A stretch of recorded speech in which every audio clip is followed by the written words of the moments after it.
जय माँ लक्ष्मी। आशा करती हूँ आप सभी स्वस्थ होंगे, मस्त होंगे और हमारी प्यारी बहनें कर रही होंगी तैयारी कजरी तीज की। जी हाँ, अगला व्रत है कजरी तीज, जो कि भादों की शुक्ल पक्ष की तृतीया तिथि को मनाया जाएगा। तो आइए जानते हैं कि कजरी तीज का व्रत कैसे किया जाता है, इसको करने की विधि क्या है, इसमें क्या क्या पूजा सामग्री लगती है, इसमें फुलहरा का क्या महत्व है और फुलहरा बनता किस तरह से है और इसका विसर्जन कहाँ करना चाहिए। आइए इन तमाम चीज़ों को जानते हैं।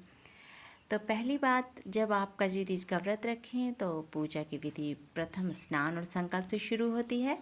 सूर्योदय से पहले उठें, स्नान करें और नए वस्त्र मायके से आए हों या फिर खुद से खरीदे हों उसको धारण करें। पूजा से पहले व्रत का संकल्प लें कि मैं ये व्रत निर्जला या बिना जल के फलाहारी रूप में पूरा करूँगी।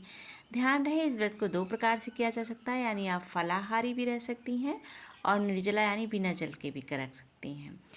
उसके बाद आता है पूजा सामग्री की तैयारी। पूजा की सभी सामग्री जैसे फल, फूल, मिष्ठान, गंगाजल, बेलपत्र, सिंदूर, रोली, चंदन आदि इकट्ठा कर लें।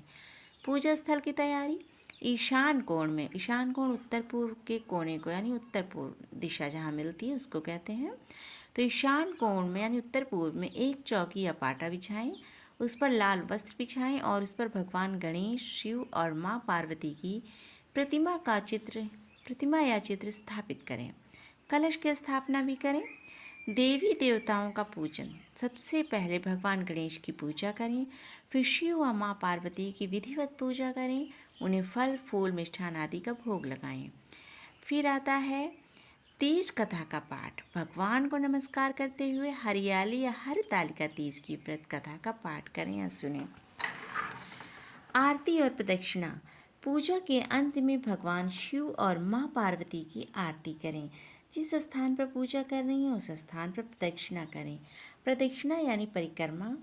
तो अगर आप बीच में मूर्ति रख रही हैं तो आप किनारे किनारे चारों तरफ जैसे गोल गोल घूमकर प्रदक्षिणा या परिक्रमा की जाती है। अगर ऐसा आपके घर में स्थान नहीं है, जगह की कमी हो रही है, तो आप भगवान के सामने ही घूमकर प्रदक्षिणा कर सकती हैं। और प्रसाद बांटना। लास्ट में आता है कि भगवान को लगाए गए भोग को प्रसाद के रूप में परिवारजनों और अन्य लोगों में बांटें।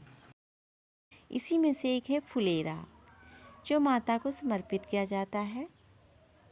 ये प्राकृतिक फूल, पत्तियां, जड़ी बूटियां और बांस के पंच को फुलहरा कहते हैं, जो माता पार्वती और शिव जी की मूर्तियों के ऊपर लगाए जाते हैं। इसमें 5 लड़ियाँ होती हैं।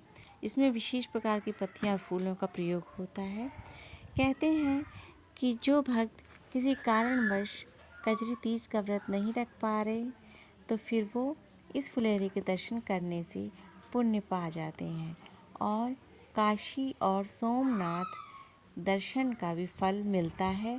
अगर भक्तजन फुलहरा देख लेते हैं, इसके दर्शन कर लेते हैं तो